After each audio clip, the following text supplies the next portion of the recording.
معلومه. و حرامتی با پمیدار که زمستان و همه خوش میکنید. بعد از آن در زمستان هنمی نمود خورش ها رو تیار میکنید. از همه قدیم ترین در شهر اصفهان خورش میباشد. همین خورش های دیگر که تیار کردیم همه خورش های معاصر، یعنی همه حاضر در بعد تیار کرده میشود. و همه اینها میوه‌جات های شهر اصفهان میباشد. نماسی خورش ها تیار کرده میشد. یه خورش قدیمی که ما تیار میکنیم در آنجا نام بیزان کردشته است پمیدار. خوشگلی در نومش چی می‌فروشید؟ شکراب زمستانی.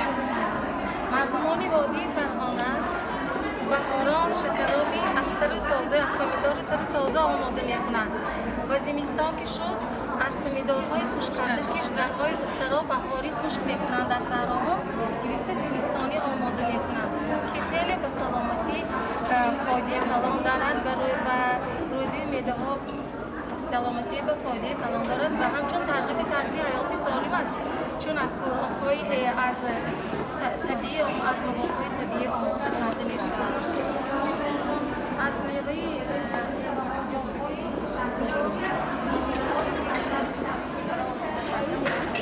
کردن که از میوه‌هایی که در سال‌های مملکت استفاده می‌شود. به غیر از این یکی از طعام و خورش‌های ملی که امروز در تمام جمهوری خورش ملی با جوجه‌ها آماده کرده شده. با جوجه‌ها آماده کرده شده که معمول است، خیلی معمول است.